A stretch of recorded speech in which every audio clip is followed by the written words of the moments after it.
আমার জীবনের বাস্তব এক ঘটনা। বগুড়ায় কয়েক মাস আগে আমার এক মাহফিল শেষে যখন ছাত্রদেরকে পাগড়ি প্রদান করতেছিলাম, হাফেজ ছেলেরা পাগড়ি নিতেছিল, নাম বলতেছে এক এক ছেলের মাথায় আমরা পাগড়ি পড়াচ্ছিলাম, আলেম ওলামারা সহ। হঠাৎ এক ছেলের নাম বলতেছে মুআজ রহমাতুল্লাহ আলাইহি, নাম বলছে কিন্তু দেখি কোনো ছাত্র সামনে নাই। কিরে মুআজ কই? কয় হুজুর মুআজ তো মারা গেছে। তাইলে নাম কেন পড়লেন? পাগড়ি কারে দিমু? কয় হুজুর পাগড়িটা হাতায়া দেন, মুআজের মা পর্দার আড়ালে বসে আছে, সেখান থেকে পাগড়ি গ্রহণ করুন। প্রত্যেকটা মানুষের দিল নরম হয়ে গেছে। পাগড়িটা হাতায়া একটা ব্যাগে দেওয়া হলো, ছোট্ট একটা বাচ্চা নিয়ে মুআজের মার কাছে পৌঁছায়া দিল। বয়ান শেষে আমি যখন খানা খাচ্ছিলাম, মোহতামিম সাহেবকে জিজ্ঞাসা করলাম, মোহতামিম সাহেব, জীবনে এই অভিজ্ঞতা আমার এই ফার্স্ট যে মৃত ছেলেকেও পাগড়ি দেওয়া হয়। এই কথা বলতেই মোহতামিম সাহেব দেখে কাঁদতেছে, বড় হাফেজ সাহেব পাশে বসা, সেও কাঁদতেছে। আমি কই কাঁদেন কেন? কয় ওস্তাদ, এই মুআজ হলো আমার মাদ্রাসার 1 নম্বরের ছাত্র, আমাদের সম্পদ ছিল। আমার ছেলের জন্য আমার এত মায়া লাগে না যতটা মায়া আমার এই মুআজের জন্য। আমি বললাম এত কি গুণ হয় এই মুআজের? কয় ওস্তাদ, মুআজ 18 মাসে কোরআনের হাফেজ হয়, জীবনে পাগড়ি ছাড়া নামাজ পড়ে নাই, মুআজের বাবা নাই, মুআজের মা বড় অসহায়, এই মাদ্রাসা লিল্লা বোর্ডিং এ মুআজ রে এতিমখানায় ফ্রি খাওয়াই আমরা, চিকিৎসা পর্যন্ত আমরা করাই। আমি বললাম তাহলে মুআজ কেমনে মারা গেল? কয় হুজুর কিছুদিন আগে চিকুনগুনিয়া জ্বর হয়েছে, আমরা ওর মারে খবর দিলাম, বললাম মুআজের মা মুআজের বাসায় নিয়ে যান, চিকুনগুনিয়া জ্বর হয়েছে। মুআজ বাসায় যাইতে চায় না। কয় ওস্তাদ বাসায় গেলে জামাতের সাথে নামাজ পড়তে পারি না, ফজরের নামাজটাও জামাতে পড়া হয় না, আমারে বাসায় দিয়েন না, মরে যাইতো মাদ্রাসায় মরবো, বাসায় যাব না। হুজুর কসম আল্লাহ, আর এই মুআজ ওর পুরা মাদ্রাসায় আর একটা সুনাম।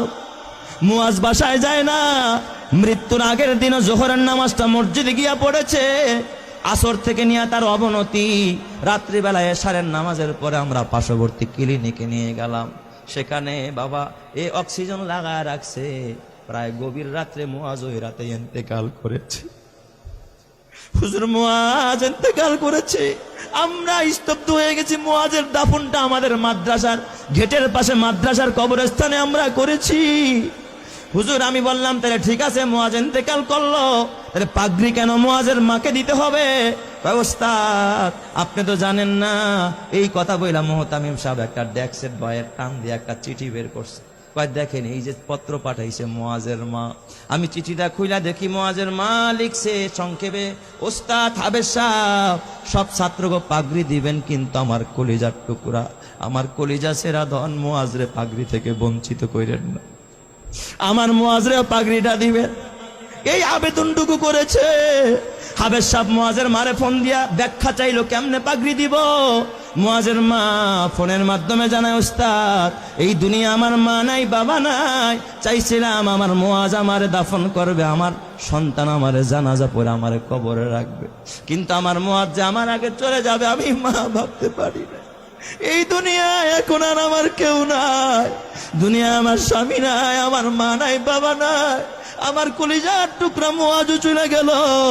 ওস্তাদ ওই পাগড়িটা আমি মা আমার মাথার কাছে দিয়া, মাথার নিচে দিয়া আমি প্রতি রাত্রে ঘুমাবো, আর আমি আমার ওয়ারেসকে বলে যাব, আমার ওয়ারেসেরা আমার মুআজ তো জানাজা পড়তে পারবে না, আমি মা যদি মারা যায় তোরা আমারে বাজারের কাফনের কাপড় দিয়ে আমারে কাফন পড়াবি না।